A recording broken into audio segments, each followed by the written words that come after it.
संजय गायकवाड कोण आहे? संजय गायकवाड कोण आहे? गुंड तो गुंडगिरी स्वतः कबूल करतोय. तुम्हाला धड ढकलण्याची काही गरज नाहीये. नाही साहेब, तुम्ही काही गोष्टी कसं काय म्हणू शकता? 3 का 4 वेळा म्हणतो तर हे सगळ्या अशाच गोष्टी 3-4 वेळा. नाही माझा शब्द मला फक्त एक तर यांनी शॉर्टकट काढला किंवा तो FIRच करा.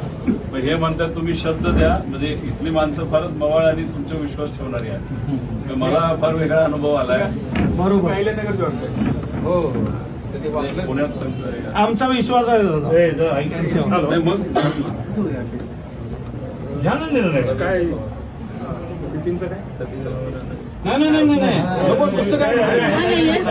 अजिबात नाही. आजच्या आजच गुन्हा दाखल, जे असेल ते आजच, उद्यावर अजिबात नाही. बरोबर आहे दादा. तुम्ही मला वाचन इथेच करूया. जरा 2 मिनिटं थांबा. दाखल झाल्याशिवाय उठायचं. त्यांचा फोन चालू आहे, जरा थांबा. निकाल बघायला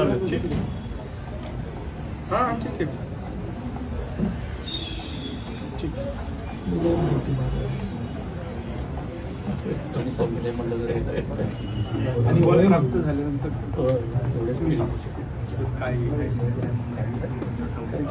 सर तोपर्यंत आम्ही काय करायचं हे आम्हाला पण तुम्ही सांगा. त्याशिवाय आम्ही खायच्या का लोकांच्या? नाही.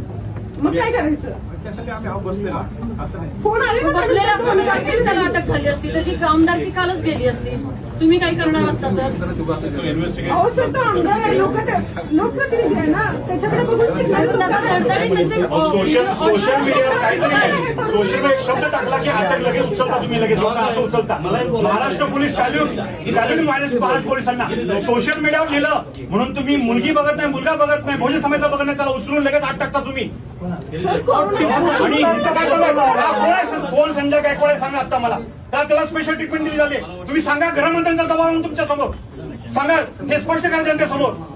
हे अजिबात चालणार नाही. चव्हाण साहेब, मला एक गोष्ट बोलायची आहे की ज्या वेळेला काही मुलं युवक वगैरे रील वगैरे तयार करतात, काही गुन्हेगारीची भाषा त्यामध्ये बोलतात, त्यावेळेला तुम्ही दुसऱ्या तासाला लगेच त्यांना पोलीस नाक्यात दाखवता. चांगली गोष्ट आहे, त्याच्या वाईट नाही आहे. आपल्या पोलिसांचं अमेरिकेमध्ये एक वेळ कौतुक झाले की महाराष्ट्र पोलिसांची कामगिरी अशा पद्धतीने नाही म्हणून. आज आपलं महाराष्ट्र सरकार म्हणते की लाडक्या बहिणी, आणि आज त्या बहिणीबद्दल आई बहीण काढलं जात आहे आणि तुम्ही गुन्हा का दाखल करून घेत नाही. आणि दुसरी गोष्ट म्हणजे सगळेच गुन्हे तुम्ही असं 2-2 दिवसाला 3-3 दिवसाला गुन्हा दाखल करून घेताय काय?